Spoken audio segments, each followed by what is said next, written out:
নমস্কার বন্ধুরা, আজ আমি সকলের সাথে শেয়ার করব খুব কম সময়ে ও খুব কম উপকরণে তৈরি করা যাবে এমনই একটি চটজলদি চিকেন কষার রেসিপি, যেটি আপনারা নতুন গৃহিণী থেকে শুরু করে নতুন যারা রান্না শিখছেন সকলেই বানিয়ে নিতে পারবেন। এছাড়াও যারা ব্যাচেলার্স, যারা পড়াশোনার সূত্রে অথবা চাকরি সূত্রে বাইরে আছেন, তারাও কিন্তু খুব সহজেই রেসিপিটি ট্রাই করতে পারবেন। তো তাহলে আমাদের আজকের এই রেসিপিটি শুরু করা যাক। আর আমি প্রিয়াঙ্কা আপনাদের সকলকে আমার চ্যানেল ডেলিশিয়াস রেসিপি বাংলাতে স্বাগত জানাই। তো আমাদের আজকের এই চিকেন কষা তৈরি করতে নিয়েছি আমি এখানে 1 কিলোগ্রাম পরিমাণে উইথ বোন চিকেনটা আমি এখানে কারি কাটেই রেখেছি। তো এবারেই চিকেনটা ম্যারিনেশন করতে আমাদের কি কি লাগছে সেটা দেখে নিন। তো সবার প্রথমে আমি অ্যাড করলাম স্বাদ অনুসারে রেগুলার সল্ট। নেক্সট অ্যাড করব 1.5 চা চামচ পরিমাণে ধনে পাউডার। নেক্সট রঙের জন্য অ্যাড করব 1 চা চামচ পরিমাণে হলুদ গুঁড়ো। ঝালের জন্য অ্যাড করব 2 চা চামচ পরিমাণে রেড চিলি পাউডার। তবে অবশ্যই এটা আপনারা যে যেমন ঝাল খেতে পছন্দ করেন সেই অনুযায়ী দেবেন।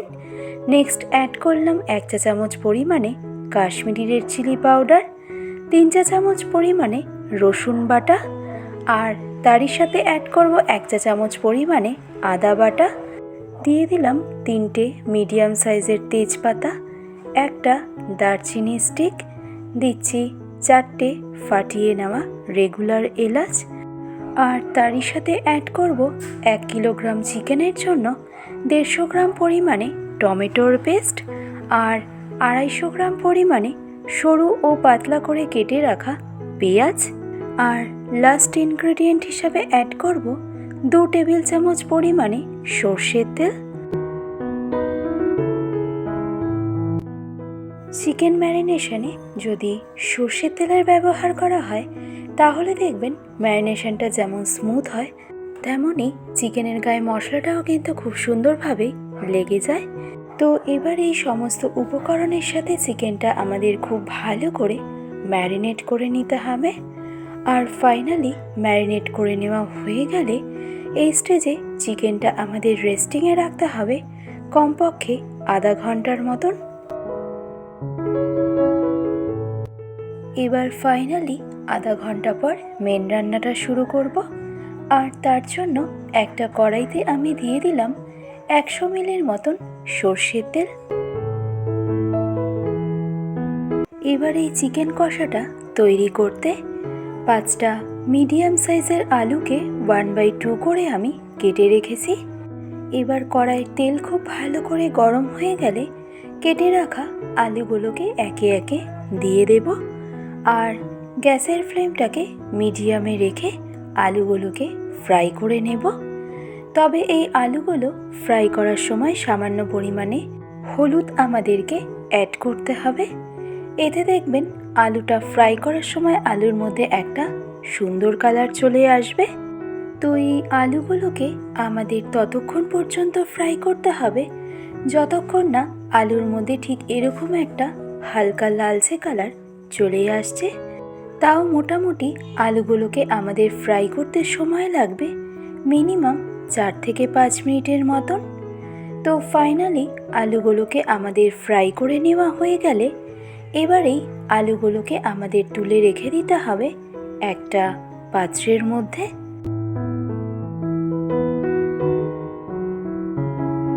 তো তাহলে চিকেন কষার জন্য আলুগুলো আমাদের ফ্রাই করে নেওয়া হয়ে গেল। এবার আলুগুলো ফ্রাই করে নেওয়া হয়ে গেলে ওই একই তেলের মধ্যে ফোড়নের জন্য অ্যাড করলাম একটা দারচিনি আর 2টো রেগুলার এলাচ ও 1 চা চামচ পরিমাণে গোটা সাদা জিরে।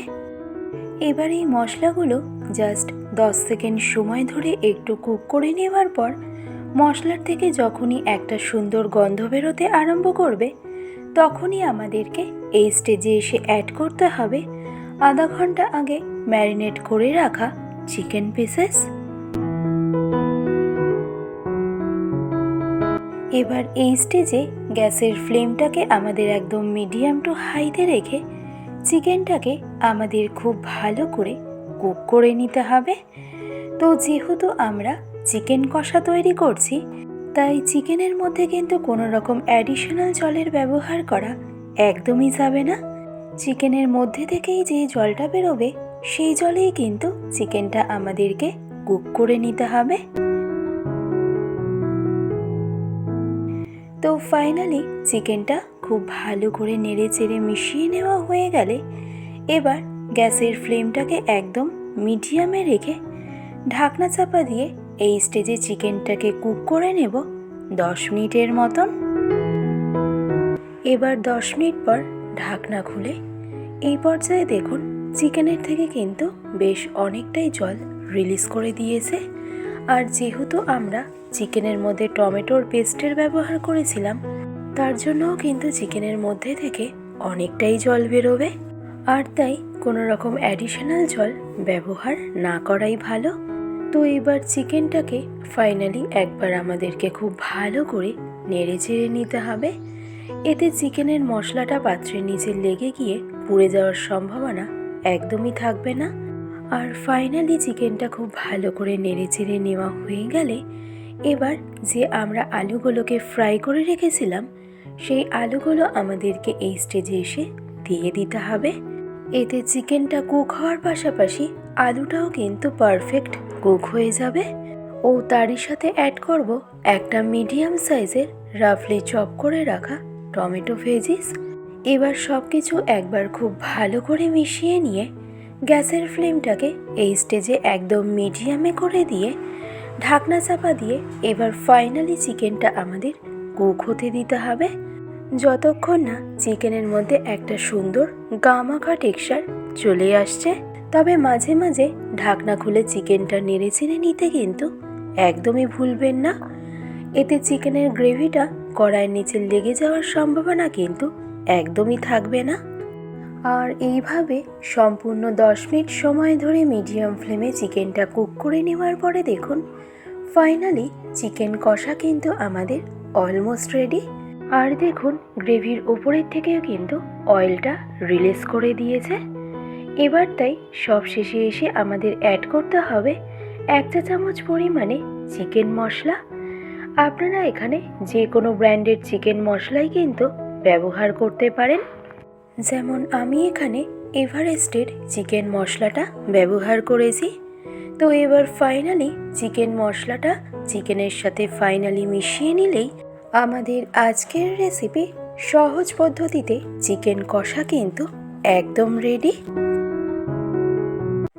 আর এই চিকেন কষা গরম ভাত ছাড়াও লুচি, পরোটা, নান, পোলাও অথবা ফ্রাইড রাইসের সাথে খেতেও কিন্তু জাস্ট অসাধারণ লাগে।